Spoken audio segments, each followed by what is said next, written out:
नमस्कार, स्पोर्ट्स 9 में आप सभी का स्वागत है। मैं हूं शिवेंद्र, मेरे साथ हैं मेरे सहयोगी दीपेश और पीछे आपको दिखाई दे रही होगी तस्वीर हरभजन सिंह की और रिकी पॉन्टिंग की।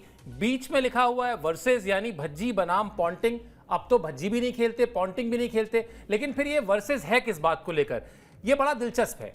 ये कहानी दरअसल शुरू होगी नवंबर में, लेकिन उसके लिए जुबानी जंग जो है वो शुरू हो चुकी है। वही बताएंगे आपको इस पूरी सीरीज में क्या कुछ होने वाला है। अभी बहुत समय है, गावस्कर बॉर्डर ट्रॉफी की बात कर रहे हैं, 5 टेस्ट मैच खेले जा रहे हैं, लेकिन उससे पहले रिकी पॉन्टिंग ने थोड़ा सा भविष्यवाणी वाला काम कर दिया है, उसको भी आपको बताएंगे। लेकिन जो उनका सबसे इंटरेस्टिंग बयान है वो आपको बताते हैं, जहां वो ये कह रहे हैं कि सिर्फ एक ही सवाल है हमारी टीम के सामने, बाकी सारे हमारे जो मुद्दे हैं वो सुलझे हुए हैं। सिर्फ और सिर्फ सवाल क्या है कि स्टीव स्मिथ ओपनिंग करेंगे या नहीं करेंगे।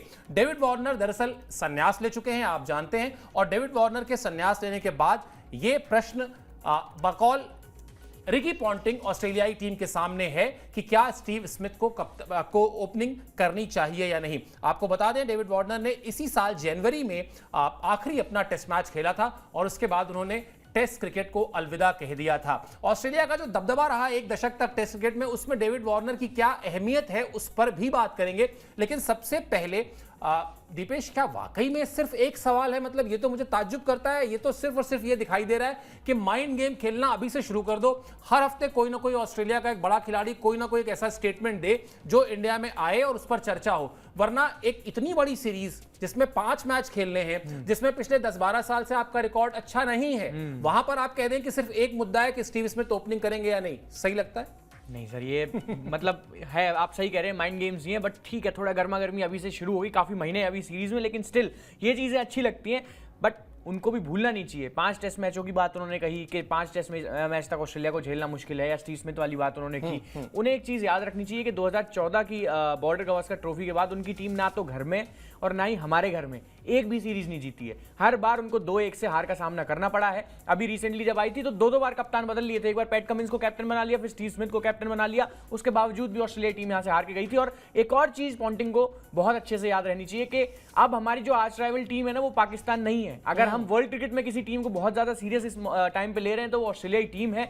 चाहे आईसीसी टूर्नामेंट की बात हो या फिर बॉर्डर गावस्कर ट्रॉफी की बात हो, हमारे प्लेयर्स का गेम एकदम अलग हो जाता है। और शायद यही वजह थी कि जिस गाबा को ये अपना फोर्ट कहते थे, उसमें हमने अपनी सी टीम से, बी भी नहीं कहूंगा मैं उसको, बहुत से प्लेयर्स थे जो वहां नेट्स की प्रैक्टिस कराने के लिए लेके गए थे, जिनको हम टी नटराजन हो, वॉशिंगटन सुंदर हो, इनको कोई खिलाने के पर्पज से नहीं लेके गए थे। उसके बावजूद भी इन्हें टीम में लाया गया। आधी से ज्यादा टीम हमारी इंजर्ड थी उस वक्त, हमने इन्हें हराया। ये विजुअल्स जो स्क्रीन पे चल रहे हैं, ऋषभ पंत वहां से स्टार बन गए, शुभमन गिल वहां से स्टार बन गए। तो ये तो भूलना ही नहीं चाहिए कतई भी कि भाई हमारे जो प्लेयर हैं वो ऑस्ट्रेलिया के अगेंस्ट फिलहाल कुछ अलग लीग में रहते हैं, बहुत सीरियस लेते हैं इस टीम को।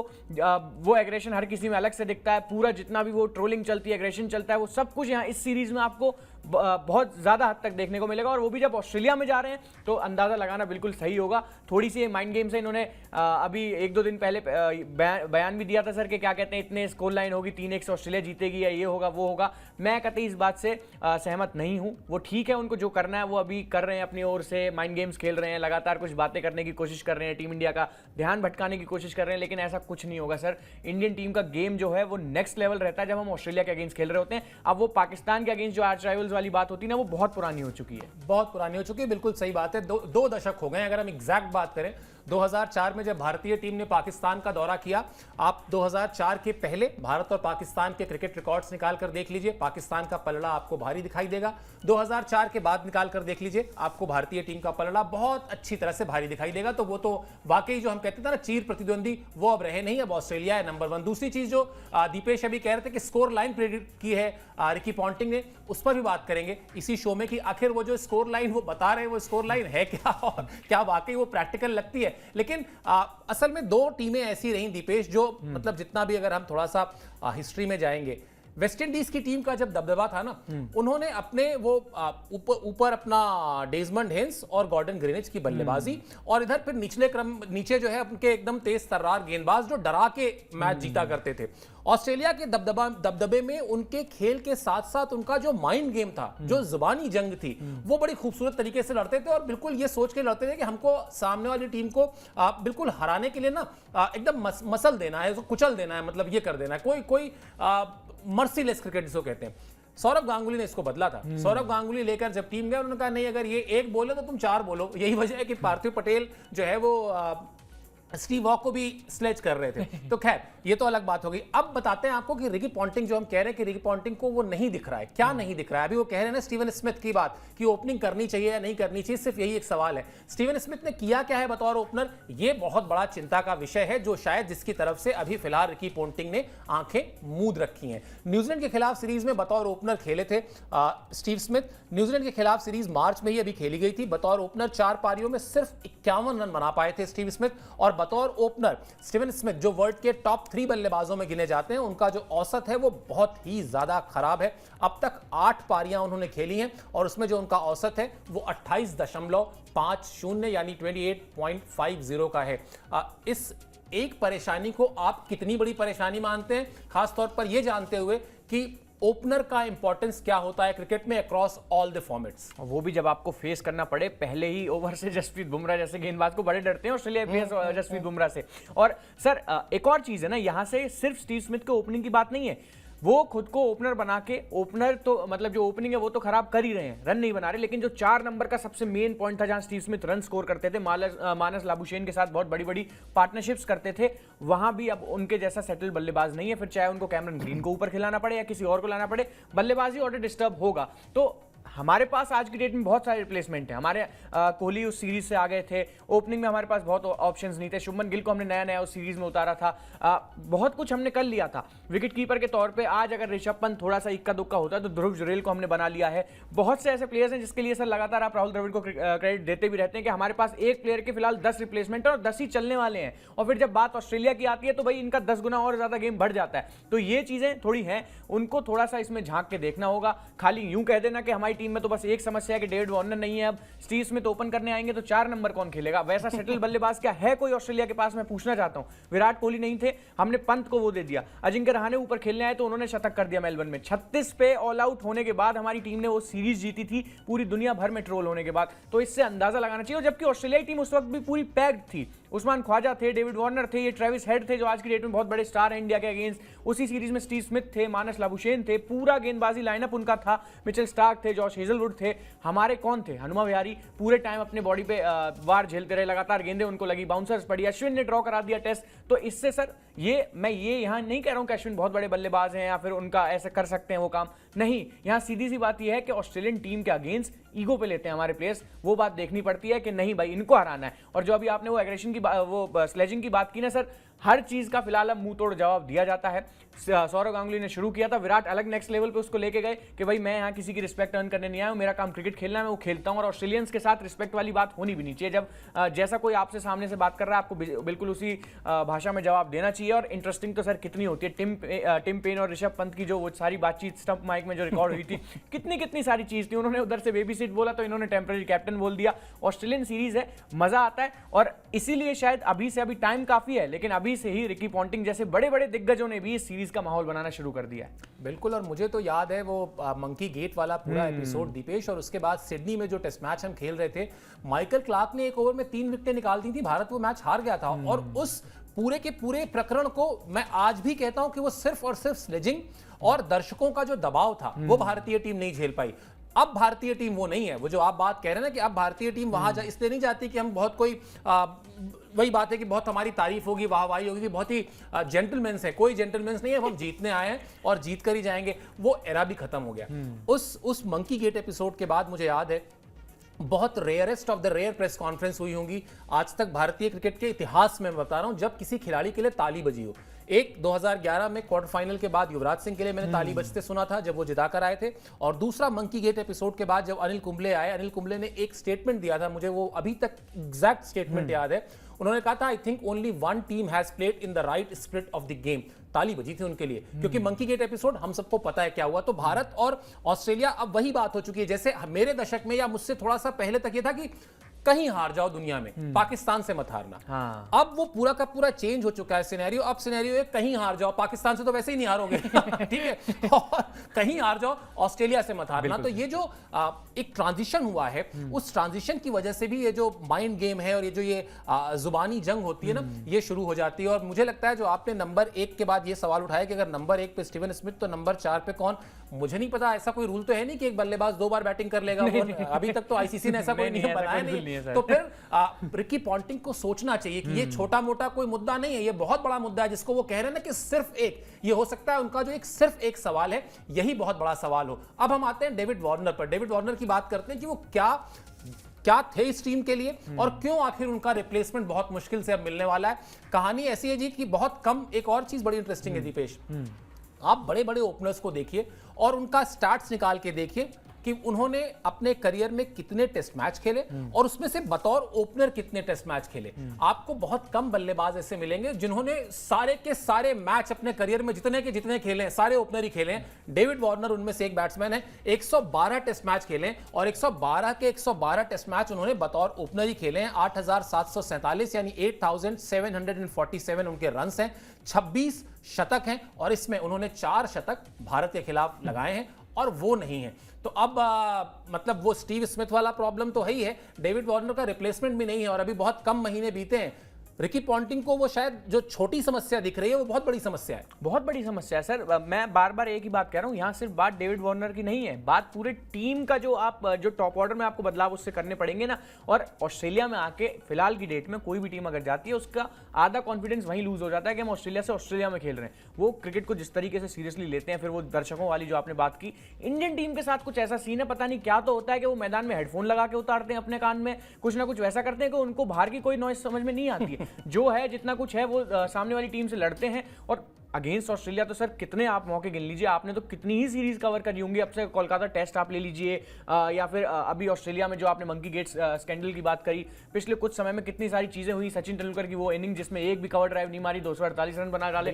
तो ये चीजें कुछ हैं। ऑस्ट्रेलिया के साथ सीन थोड़ा सा हमारा है, वो बॉर्डर की समस्याओं को लेकर आप पाकिस्तान की कितनी भी बात कर लीजिए। लेकिन और हाँ, जो आपने सवाल पूछा कि रिकी पॉन्टिंग को क्या अपनी टीम में और समस्या नहीं दिख रही, समस्याएं बहुत बहुत बड़ी हैं। अब मिचेल स्टार्क वो मिचेल स्टार्क रहे भी नहीं है जिनको पहले बहुत ज्यादा खतरनाक माना जाता था कि हाँ भाई, ये एक समय ऐसा भी आ गया था कि खुद शेन वॉर्न जैसे दिग्गज ने कह दिया था कि इसे टीम से बाहर करो, जगह खा रहा है। तो ये चीजें भी थोड़ा सा झेलने वाली हैं, उनके लिए भी थोड़ी दिक्कत है। और भारतीय टीम ने पिछले 10-12 साल में इस ऑस्ट्रेलियन टीम को डिकोड कर लिया है बहुत हद तक। मिचेल स्टार्क का तोड़ है, T20 में अभी वो फिर 4 छक्के वाली बात आएगी, रोहित शर्मा ने किस तरीके से उन पर प्रहार किया।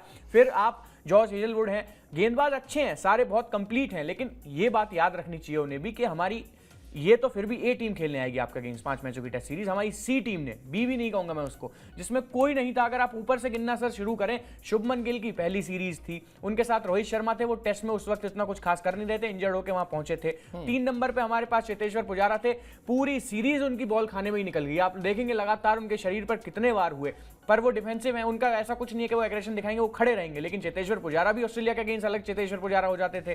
फिर आप 4 नंबर पे देखेंगे, वहां विराट कोहली आपको नहीं नजर आएंगे, अजिंक्य रहाणे, 5 ऋषभ पंत, उसके बाद तो फिर वही वाली बात है, आप गए मैं आया, ये वाली सीन थे। लेकिन फिर भी हमने उनको हराया, 300 प्लस रन चौथी पारी में चेज किए, क्योंकि सर अप्रोच की बात है। हर टीम को हम हल्के में ले लेते हैं, हर टीम के अगेंस्ट हमारी कैजुअल अप्रोच दिख जाती है। जैसे श्रीलंका के अगेंस्ट अभी दिखी, इतनी स्ट्रॉन्ग टीम भी 2-0 से हार के आ गई।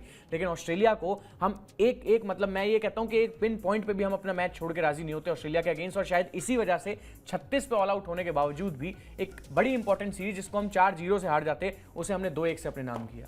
बिल्कुल वही वाली बात है कि मतलब कुछ टीमों के खिलाफ आप किसी भी लेवल पे क्रिकेट खेल रहे हो या कोई भी गेम खेल रहे हो, चाहे कॉलेज में हो, आप स्कूल में हो, आप किसी एक बच्चे से ऐसा पर्टिकुलर जरूर होता है कि उससे नहीं हारना चाहते, कि इससे नहीं हारना है मुझे, बाकी चाहे जो हो जाए। तो अभी फिलहाल आज की तारीख में वो जो बच्चा है, वो ऑस्ट्रेलिया की टीम है, उससे हम नहीं हारना चाहते, बाकी चाहे जो हो जाए, बाकी हम देख लेंगे। और अभी तो वो जो हमने शुरू किया है 2023 वर्ल्ड कप के फाइनल का बदला लेना, वो बदला भी अभी पार्ट में थोड़ा करके लेते रहना है। खैर, अब आते हैं उस बयान पर। वो रिकी पॉन्टिंग ने जो बयान दिया है वो बड़ा इंटरेस्टिंग है, उस बयान को भी दिखाते हैं, क्योंकि एक तो उन्होंने बताया कि मुझे एक कमी दिखाई दे रही है, उसके अलावा उन्होंने थोड़ा सा भविष्यवाणी वाला काम भी किया है। नजूमी कहते हैं हाथ देखने वालों को, उन्होंने जो बताते हैं कि भविष्य क्या है, तो वो कह रहे हैं कि मैं निश्चित तौर पर ऑस्ट्रेलिया के साथ ही हूं, मैं कभी ऑस्ट्रेलिया के खिलाफ नहीं हो सकता। सीरीज के बीच में कोई ना कोई एक मैच ड्रॉ होगा, किसी एकाध मैच में मौसम खराब हो जाएगा, मैं ये कहूंगा कि सीरीज 3-1 से ऑस्ट्रेलिया के पक्ष में जाएगी। अब मुझे ये नहीं समझ में आ रहा दीपेश कि ये तो थोड़ा मैथमेटिक्स प्रॉब्लम हो रही है मुझे, या तो मैं नहीं गड़बड़ कर रहा हूँ। 5 मैच की सीरीज है, एक मैच रिकी पॉन्टिंग कह रहे हैं ड्रॉ हो जाएगा, एक मैच में कह रहे हैं कि मौसम खराब हो जाएगा, तो फिर तो 3 ही मैच बचे, तो 3-1 से ऑस्ट्रेलिया जीतेगी कैसे? सर ऑस्ट्रेलिया में दूसरा मैच पढ़ाया जा रहा है, मेरे को ऐसा लग रहा है। और ये किस बेसिस पे कह रहे हैं 3-1 से जीतेगी? ये मैं अभी स्कोर लाइन अपने सामने खोल के बैठा हूँ पिछली 5 बॉर्डर गावस्कर बताइए बताइए बताइए। 2014-15 में आखिरी बार 10 साल हो चुके हैं उस बात को, 2-0 से टीम इंडिया हारी थी, वो भी कब? जब महेंद्र सिंह धोनी बीच सीरीज में चले गए थे। उसके बाद से फिर 2016-17 में इंडिया आती है ऑस्ट्रेलियन टीम, यहाँ इंडिया जीतती है 2-1 से। फिर इंडिया वहां 18-19 में जाती है विराट कोहली की कैप्टनसी में, हम पहली बार ऑस्ट्रेलिया के अगेंस्ट ऑस्ट्रेलिया में ही सीरीज जीत के आते हैं 2-1 से। फिर जाती है, उस वक्त हमारी आधी टीम वहां खेल रही होती है, 2-1 से फिर जीतती है 2020-21 में। आखिरी बार 2022-23 में अभी भारत आई थी ऑस्ट्रेलियन टीम, यहां भी 4 मैचों की सीरीज वो 2-1 से हार के गई है। ये 5 टेस्ट सीरीजों का रिजल्ट मैंने आपको बता दिया सर। और उससे पिछली भी जो सीरीज थी 2012-13 की, वो 4-0 से हारी थी ऑस्ट्रेलियन टीम। व्हाइट वॉश, हमारे घर में महेंद्र सिंह धोनी कैप्टन थे, तो ये एशेज नहीं है कि ठीक है इंग्लैंड की टीम के अगेंस्ट आपका रिजल्ट बहुत अच्छा है। भारतीय टीम के अगेंस्ट टेस्ट क्रिकेट में ऑस्ट्रेलिया का रिकॉर्ड बेहद खराब है। बतौर अगर सीरीज की अगर आप बात करेंगे सर, बहुत कम आपको यहां ऑस्ट्रेलिया का नाम दिखेगा। 1996-97 में ये सीरीज शुरू हुई थी, उसमें से आप देख सकते हैं 1, 2, 3, 4, 5, मात्र 5 सीरीज ऑस्ट्रेलियन टीम ने जीती हैं। उसके अलावा नंबर अगर मैं इंडिया के गिनने यहां शुरू करूं, 1, 2, 3, 4, 5, 6, 7, 8, 9, 10 सीरीज बॉर्डर गावस्कर, हाँ दुगना। और वो भी जब जब ऑस्ट्रेलियन टीम को सबसे स्ट्रांग माना जाता है, सबसे बेस्ट टीम माना जाता है, ऐसा माना जाता है कि भाई इनके खिलाफ खेलना बड़ा मुश्किल है, हमने घर में उनको जाके हराया है। और हमारे घर में आते हैं तो फिर तो खेल हाल ही क्या होता है, कभी स्पिन को दोषी मानते हैं, कभी पिच को कुछ दोष देते हैं, वो चलते रहते हैं माइंड गेम्स। लेकिन पॉन्टिंग 3-1 की स्कोर लाइन देख रहे हैं, ये 10-5 की उनको नहीं दिख रही है क्या? कि जब भी भाई हमेशा ऑस्ट्रेलियन टीम का हाल हुआ क्या है? पिछली 5 सीरीजों का मैंने आपको रिजल्ट बताया, 6 का भी अगर मैं आपको बताऊं तो 5 इंडियन टीम ने जीती है, 1 ऑस्ट्रेलियन टीम ने जीती है, वो भी तब जब हमारी टीम का ट्रांजिशन फेज चल रहा था। विराट कोहली कैप्टनसी पे नए नए आए थे, 20 सीरीज में महेंद्र सिंह धोनी 2 टेस्ट मैचों के बाद चले गए थे, वरना ऑस्ट्रेलियन टीम कुछ जीती ही नहीं है। लेकिन उसके बावजूद भी पॉन्टिंग साहब हैं, 2 बार के वर्ल्ड चैंपियन हैं, अपनी कैप्टनसी में सब कुछ उन्होंने जीता हुआ है, पूरी दुनिया फतेह की हुई है। तो भाई एक ड्रॉ करवाने के बाद भी और एक में बारिश से मैच खराब होने के बावजूद भी उन्होंने स्कोर लाइन 3-1 बता दी। तो सर ये माइंड गेम्स ही हैं, इससे अलावा कुछ नहीं है, सिर्फ माहौल बनाने की बात है। हाँ, लेकिन सब्सक्राइबर्स को ये देखना चाहिए कि हम लोग यहाँ स्टूडियो में कितनी तैयारी से बैठे हुए हैं कि दीपेश पूरा स्कोर लाइन बताने को तैयार है कि कब क्या हुआ। पिछले 20 साल का लेखा जोखा लेके बैठे हैं, तो भारतीय टीम तो हमसे ज्यादा ही तैयार होकर जा रही होगी। रिकी पॉन्टिंग को थोड़ा सा मैथ्स पे काम करना चाहिए। 5 मैच की सीरीज है रिकी पॉन्टिंग साहब, 6 मैच की है नहीं, तो 5 मैच में से अगर आपने एक ड्रॉ करा दिया, एक मौसम से वो कर दिया, तो फिर 3 पर आप अपना प्रेडिक्शन दीजिए। थोड़ी सी यहाँ गड़बड़ हो रही है। चलिए एक और बयान उनका दिखाते हैं, वो भी इंटरेस्टिंग है। उसमें वो क्या कह रहे हैं, क्योंकि सारी कहानी उनके बयान के इर्द गिर्द ही है। कह रहे हैं ये बहुत जबरदस्त सीरीज होने वाली है। पिछली कुछ सीरीज के नतीजे को देखकर मैं ये कह सकता हूं कि ऑस्ट्रेलिया की टीम भारत के खिलाफ बहुत कुछ साबित करना चाहेगी।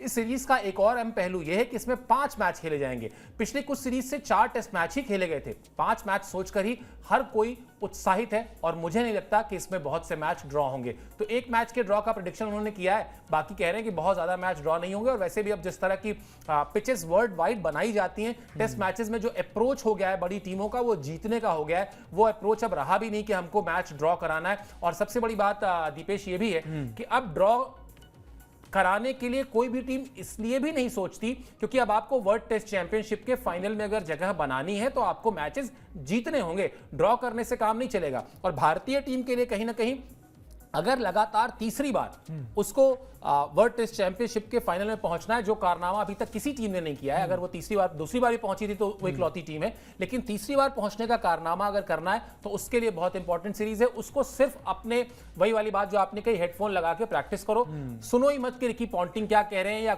XYZ क्या कह रहा है, ग्राउंड में जाओ और वही करो जो अब तक ऑस्ट्रेलिया में करते आए हो। बिल्कुल सर, टारगेट लॉक्ड है, पहले भी हम बात कर चुके हैं, सब चीज अपनी जगह पे, लेकिन ICC ट्रॉफीज अपनी जगह पे। और वो भी एक और इंटरेस्टिंग बात जो हम भूल ही गए, इस बार जो कोच हैं वो राहुल द्रविड़ नहीं है, गौतम गंभीर साहब हैं, वो तो वैसे ही लड़ने में ही पूरा भरोसा रखते हैं। तो ये चीजें खैर जो ये इसकी सर बात की गई अभी कि हाँ ये हमें हरा के ही हम वर्ल्ड टेस्ट चैंपियनशिप का फाइनल खेल सकते हैं तीसरी बार, बहुत सिंपल और सीधी अप्रोच होनी चाहिए, जीत के लिए जाना है और कुछ नहीं, अपने कान बंद रखिए, मैदान पे जो हो उस पर रिएक्ट कीजिए, अप्रोच उस तरह की रखिए और और इसमें कोई लेना देना नहीं है। जैसे आपने अभी बताया कि मैंने 1 मिनट में सारे स्टैट्स निकाल के बता दिया कि 10-5 से हमारी टीम इंडिया आगे चल रही है बॉर्डर गावस्कर के मामले में, तो वो किस लेवल की तैयारी कर रहे होंगे सर। वो भी गौतम गंभीर आज पहली बार जाएंगे बतौर कोच बन के ऑस्ट्रेलियाई सरजमी पे, वहाँ लड़ाई का अलग मजा है, वहाँ एक अलग चीज़ें देखने को मिलेंगी। और ये चीज़ कहीं ना कहीं सर लगती भी है, जब ऑस्ट्रेलिया के अगेंस्ट आप खेलते हैं तो तैयारी आपकी पूरी रहती है, ऑस्ट्रेलिया की भी पूरी रहती है। और ये बात बिल्कुल सही है कि पॉन्टिंग की एक बात से थोड़ा सा मैं सहमत हूँ कि वो भी कुछ दिखाना चाहेंगे, क्योंकि ऑस्ट्रेलियाई टीम इतनी ईजिली किसी चीज़ को लेती नहीं है, और पिछले 5 में से 4 सीरीज हार के तो कुछ ना कुछ ईगो पे उनके भी लगा होगा। वो भी वर्ल्ड की बड़ी एक अच्छी टीम है। बदले सर हमें बहुत सारे लेने हैं। अभी ओडीआई वर्ल्ड कप का हल्का फुल्का सा हमने उनको जो T20 वर्ल्ड कप में बुरी तरीके से मारा और भार किया, वो एक चीज़ हो गई, लेकिन अभी वर्ल्ड टेस्ट चैंपियनशिप के फाइनल का बदला लेना भी बहुत ज़रूरी है, जहां ऑस्ट्रेलियाई टीम ने हमको हरा के वो ट्रॉफी जीती थी। और फिर एक बार फिर T20 वर्ल्ड कप जैसा ही सिनारियो है, आपको सुपर 8 में ऑस्ट्रेलिया को हरा के सेमीफाइनल के लिए क्वालिफाई करना था, तो इस बार भी आपको वर्ल्ड टेस्ट चैंपियनशिप के फाइनल में अगर जाना है तो ऑस्ट्रेलियन टीम को उसी के घर में हराना होगा, तब आप अपना रास्ता कम से कम बना सकते हैं। फिर वही ऑस्ट्रेलिया है, फिर उसे ही हराना है। और दूसरा सर, ये ड्रॉ करने वाली जो बात हुई, ये बिल्कुल सही बात है, क्योंकि आज की डेट में जो क्रिकेट खेला जाता है वो थोड़ा फास्ट है। पहले होता था कि 1-2 दिन तक एक टीम खेलती रहती थी, दूसरे दिन तक जाती थी, तो वो ड्रॉ के सिनारियो ज्यादा बन जाते थे। आज की डेट में पहले ही दिन में एक टीम आराम से 350-400 कर लेती है, दूसरी टीम की बैटिंग भी वहीं से शुरू हो जाती है, तो 5वें दिन तो गेम जाने का कोई मतलब होता नहीं है। बहुत हद तक चौथे दिन के खत्म होने तक मैच खत्म हो जाता है, क्योंकि अप्रोच अब वैसी है, चौके छक्के से ज्यादा रन बनाए जाते हैं। ये है भी, और जब गेम फास्ट होगा तो इसका मतलब ये है कि 5वें दिन तक टेस्ट मैच जाएगा नहीं, और 5वें दिन तक जब टेस्ट मैच जाएगा नहीं तो फिर ड्रॉ होने के चांसेस कम रहेंगे। ड्रॉ होने वाला सिनारियो हम भी नहीं देख रहे, क्योंकि हमें भी वर्ल्ड टेस्ट चैंपियनशिप का फाइनल खेलना है। आपने तो वो ट्रॉफी उठा ली है हमें से छीनकर, हमें जीतनी है अभी, तो ये बात है सर। और ड्रॉ के लिए जाना भी नहीं चाहिए। इतनी आपकी अग्रेसिव टीम है, आपकी एक अच्छी टीम आप बना के लेके जा रहे हैं, ऊपर से नीचे तक स्टार प्लेयर्स हैं। रोहित तो वैसे ही ऑस्ट्रेलिया को देख के पागल हो जाते हैं, विराट का पुराना नाता है ही, ऋषभ पंत हैं, शुभमन गिल हैं, यशस्वी जायसवाल हैं, कितने नए नए खिलाड़ी हैं, कितनी अच्छी टीम है। अब इसमें आपको चेतेश्वर पुजारा और अजिंक्य रहाणे जैसे वो सेटल्ड प्लेयर नजर नहीं आएंगे, जो आराम से थोड़ा रुक के 4 चीजें अपने ऊपर लेकर खेलने वाले। अब यहाँ सब अटैक करने वाले हैं, आप 2 बातें कहेंगे तो वो 4 बार बैट घुमाएंगे। ये वही यशस्वी जायसवाल है जिन्होंने जेम्स एंडरसन जैसे दिग्गज को लगातार 3 छक्के एक ओवर में लगा दिए थे, 850 रन बना दिए थे एक ही सीरीज में। तो अब मजा आने वाला है सर सीरीज में, क्योंकि जो यंगस्टर जा रहे हैं वो भी आराम से कोई चीज लेते नहीं है, स्लेजिंग में पूरा भरोसा रखते हैं। सरफराज खान को पहली सीरीज में देखा कैसे इंग्लैंड वाले खिलाड़ियों से मजे ले रहे थे, तो ये चीजें हैं। अब पूरा बिल्कुल एकदम जो 36 का आंकड़ा है ना, वो 36 नंबर वैसे ही एक तो दिमाग में आ जाता है जैसे वो टेस्ट मैचेस की बात होती है, वो अब देखने को मिलेगा। और अब सिर्फ अकेले विराट कोहली नहीं लड़ेंगे, 11 के 11 ऐसे हैं, 11 में से 10 तो ऐसे हैं जो लड़ने में ज्यादा भरोसा रखते हैं। बिल्कुल, क्योंकि वो अप्रोच चेंज हुआ है। अब जो यंगस्टर्स हैं ना दीपेश, पहले की जनरेशन जो थी उसमें क्या था कि अरे हमारे सामने ग्लेन मैकग्रा हैं, हमारे सामने शेन वॉन है। अब इनको लगता है कि हाँ हैं तो क्या करें, ये जो हैं तो हैं, हम भी तो हैं कुछ, हमें क्या करना है हम ये देखें। फोकस जो मेरे ख्याल से शिफ्ट हुआ है आज की जनरेशन के प्लेयर्स का, या जनरेशन का ही पूरा, वो यही हो गया है कि उनको ये पता है कि उन्हें क्या करना है। उनको इससे मतलब ही नहीं कि सामने वाला कौन क्या है, उसकी टीम क्या है, पिच कौन सी है, वो मुझे जो करना मैं करूंगा। इसीलिए ऋषभ पंत जाकर आपको वैसे ही एग्रेसिव बैटिंग करते हुए दिखाई देंगे ऑस्ट्रेलिया के मैदान में, जैसी वो दिल्ली के मैदान में करते हैं, क्योंकि उनको फर्क नहीं पड़ता सामने कौन है। और रही बात ओपनर के एटीट्यूड में आए बदलाव में, मैं वीरेंद्र सहवाग, अभी ओपनिंग पर मैं कुछ काम कर रहा था तो मैंने वीरू से पूछा कि ओपनिंग को लेकर आपकी क्या राय है, तो कहते हैं यार हमने तो हमेशा से सुना था कि बॉल को ना ओपनर को छोड़ छोड़ के पुराना किया जाता है। तो हमने कहा तोड़ तोड़ के पुराना करते हैं। तो हमने गेंद को पुराना हमने भी किया, लेकिन हमने तोड़ तोड़ के पुराना किया, छोड़ छोड़ के पुराना नहीं किया। तो ये अप्रोच है भारतीय टीम का भी, इसलिए भी बहुत ज्यादा सतर्क रहना चाहिए। चलिए, आपने रोहित और विराट की बात की, तो अब जो हरभजन सिंह हमारे बीच में दिखाई दे रहे थे, इन्होंने एक बड़ा इंटरेस्टिंग स्टेटमेंट दिया था। उस स्टेटमेंट को ले आते हैं ताकि समझ में आए कि क्या है जो हरभजन को दिखाई दे रहा है, जो रिकी पॉन्टिंग को नहीं दिख रहा। रोहित आसानी से भी 2 साल और खेल सकते हैं, टेस्ट क्रिकेट में भी इन दोनों खिलाड़ियों की जरूरत है। अनुभवी खिलाड़ियों की जरूरत हर फॉर्मेट में है, वो चाहे टेस्ट क्रिकेट हो या फिर लिमिटेड ओवरसीज क्रिकेट। इन अनुभवी खिलाड़ियों का काम नए खिलाड़ियों को बेहतर बनाना भी है। बड़ी इंटरेस्टिंग बात है कि यह बयान जो है रिकी पॉन्टिंग के बयान से थोड़ा ही पहले हरभजन सिंह ने दिया था, और इसमें वो बता रहे थे कि रोहित शर्मा और विराट कोहली को अभी कितने दिन और खेलना चाहिए, अभी उनमें कितनी क्रिकेट बाकी है। और इसमें जो वो बात कह रहे हैं, और अभी जहां दीपेश ने बात अपनी खत्म की थी, अब इन दोनों चीजों को मैं कोरिलेट करता हूं, आपस में जोड़ता हूं कि दीपेश कह रहे हैं कि अभी रोहित भी हैं, विराट भी हैं, और उनके साथ वो ढेर सारे यंगस्टर्स भी हैं। और कोरिलेट करके मैं लास्ट लाइन पर लाता हूं कि इन दोनों खिलाड़ियों को, अब वो जो बाकी 9 खिलाड़ी होंगे प्लेइंग 11 के, उनको बताना है कि हमने ऑस्ट्रेलिया के अगेंस्ट कैसे, ये जो आपने बताया फटाफट कि 10 5 के मुकाबले 10 सीरीज में हम जीते हुए हैं। कैसे हमने हासिल किया और आपको क्या करना होगा कि हमारा ये जो रिकॉर्ड है, हमारी जो ये शान है, टीम की जो चमक है हमारी, वो ऐसे ही बरकरार रहे, और ये दोनों बहुत अच्छी तरह ये काम करने वाले हैं। बिल्कुल सर, करेंगे, बिल्कुल करेंगे, बहुत लंबे समय से करते हुए भी आए हैं। चाहे आप आईपीएल देख लीजिए, एक मैच खत्म होता है, कोई फर्क नहीं पड़ता कि आरसीबी की टीम हारी है जीती है, सारे यंगस्टर विराट कोहली को घेर लेते हैं, महेंद्र सिंह धोनी को घेर लेते हैं, रोहित शर्मा को घेर लेते हैं, क्योंकि इनसे आप एक चीज ऐसी सीख सकते हैं जो 15-17 साल में इन्होंने की है। कुछ खराबी हुई है, कोई फ्लॉज रहे तो उन्हें आप ठीक करके अपने साथ ले सकते हैं। और विराट कोहली और रोहित शर्मा तो मतलब दोनों ने मिलकर किस तरीके से भारतीय टीम को चलाया है। बहुत से सीनियर प्लेयर्स आए इस टीम में, बहुत से सीनियर प्लेयर्स चले गए, बहुत बड़े बड़े प्लेयर्स आए, लेकिन 2 खिलाड़ी, 2 खंबे ऐसे रहे हैं टीम में जो लगातार शुरू से लेकर आखिर तक अभी तक बने हुए हैं, और टीम के बेस्ट खिलाड़ियों में अभी भी इनका नाम सबसे ऊपर ही आप देखेंगे। तो ये चीजें कहीं ना कहीं यंगस्टर्स के लिए बहुत जरूरी है सर। एक वही सीरीज थी जिसमें हम 36 रन पे ऑल आउट हुए थे, विराट कोहली वहां से चले गए, रोहित शर्मा इंजर्ड होने के वजह से वहां नहीं थे। मेलबर्न टेस्ट होता है, जिनके राने सेंचुरी करते हैं, हम जीत जाते हैं। तीसरे सिडनी टेस्ट से पहले ऑस्ट्रेलियन मतलब इंडियन ड्रेसिंग रूम में रोहित शर्मा की होती है वापसी। यंगस्टर्स किस तरीके से एकदम खुश होते हैं, सेलिब्रेट करते हैं, कोच रवि शास्त्री वहां पे होते हैं, पूरी तरीके से एकदम रोहित को घेर लेते हैं, क्योंकि वो चीज दिखाती है कि भाई एक हम सारे यंगस्टर्स थे, हम खेल रहे थे, ऑस्ट्रेलियन टीम से भिड़ रहे थे, लेकिन अब एक ऐसा सीनियर खिलाड़ी आ चुका है जो थोड़ा राह दिखाएगा, थोड़ा जो प्रेशर है उसे कम करने की कोशिश करेगा। ओपनिंग में अब हमारे पास एक अच्छा ऑप्शन होगा, हम कम से कम रोहित शर्मा के नाम पे। और फिर रोहित ने तो सर जो कुछ दिया है पिछले कुछ समय में भारतीय क्रिकेट को, जब से वो खुद कप्तान बने हैं। यहाँ सिर्फ कप्तानी की बात नहीं है, एक आईसीसी ट्रॉफी आप गिन सकते हैं, 2 ICC champions trophy, 2 ICC finals में आप उनकी कप्तानी देख सकते हैं, बहुत बड़े बड़े टूर्नामेंट्स में रिजल्ट्स निकाल के देख सकते हैं, या फिर टीम इंडिया के कुछ फॉर्मेट में सबसे सफल कप्तान के तौर पे भी रोहित को देख सकते हैं, स्पेशली T20 फॉर्मेट में। लेकिन इसके अलावा जो बतौर लीडर उन्होंने दिया है देश को, वो चीजें बहुत अलग हैं। इन यंगस्टर्स को बनाना, पहली ही सीरीज से इनको एक रास्ता दिखाना, वरना सर ये कॉन्फिडेंस हर कोई नहीं दे पाता कि जा भाई सरफराज खेल, बहुत समय बाद तेरे को मौका मिला है, 50-60 रन उन्होंने पहली इनिंग में कर दिए, 50-60 ही दूसरी इनिंग में कर दिए। ये काम रोहित शर्मा बहुत अच्छे से करते हैं। यंगस्टर्स को एक साथ लेके चलना, एक साइड आप सीखेंगे कि टीम किस तरीके से यूनाइट की जाती है रोहित शर्मा से, वहीं अगर आप एग्रेशन की बात करेंगे और सामने वाले से लड़ने भिड़ने की बात करेंगे और वो अप्रोच जो होंगे वो कोच गौतम गंभीर और विराट कोहली आपको सिखाएंगे। तो अभी इन तीनों ही दिग्गजों की टीम को बहुत जरूरत है, क्योंकि अकेले कुछ नहीं हो पाएगा। ये यंगस्टर्स ऑस्ट्रेलिया जैसी टीम के सामने फंबल कर जाएंगे। कई बार ऐसा होगा जब वो स्लेज करने की कोशिश करेंगे तो ये उसको ईगो पे लेंगे, फिर आउट होंगे। इसी चीज को पालना है, और यही चीज आपको सिखा सकते हैं रोहित शर्मा, विराट कोहली,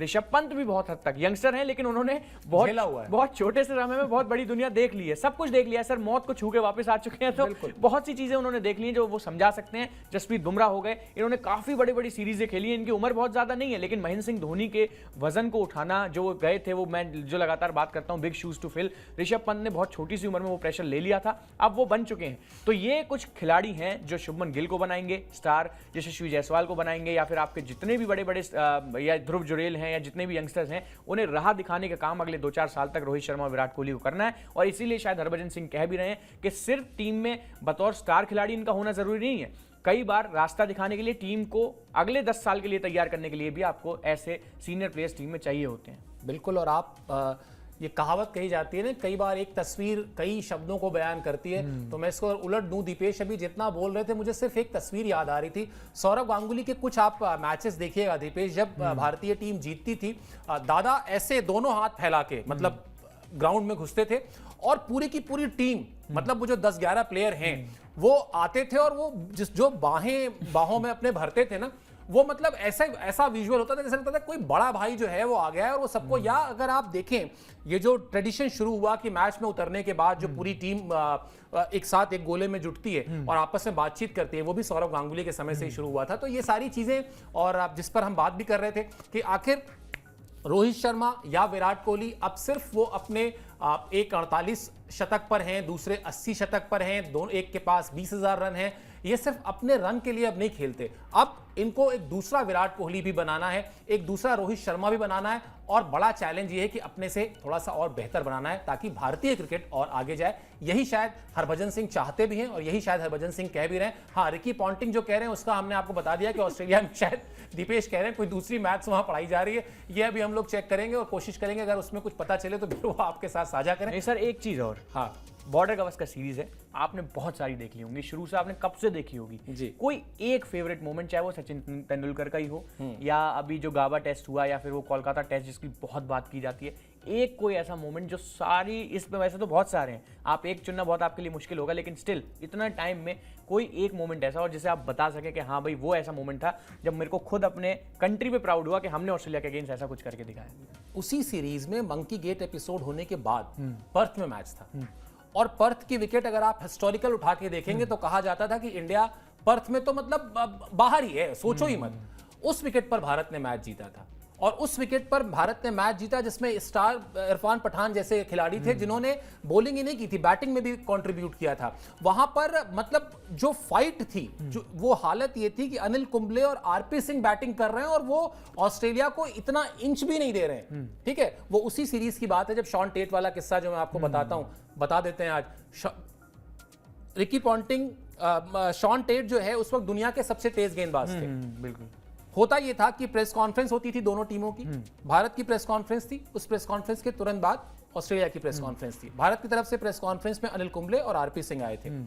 एक सवाल उनसे पूछा गया कि आरपी सिंह, अनिल कुंबले से पूछा गया कि was it a deliberate effort, क्या आप जानबूझ के ऐसा कर रहे थे कि आप दूसरे गेंदबाजों को खेल रहे थे जबकि आरपी जो है वो शॉन टेट को खेल रहे थे। जब ये सवाल पूछा गया तो शॉन टेट उस कमरे में मौजूद थे और वो बैठे हुए थे वहां पे रिकी पॉन्टिंग के साथ, और वहां पर अनिल कुंबले का जवाब था कि हाँ हम ऐसा जानबूझ कर रहे थे। उन्होंने अंग्रेजी में कहा था, हम ऐसा जानबूझ के कर रहे थे क्योंकि आरपी ने कहा कि वो शॉन टेट के अगेंस्ट बहुत कंफर्टेबल हैं।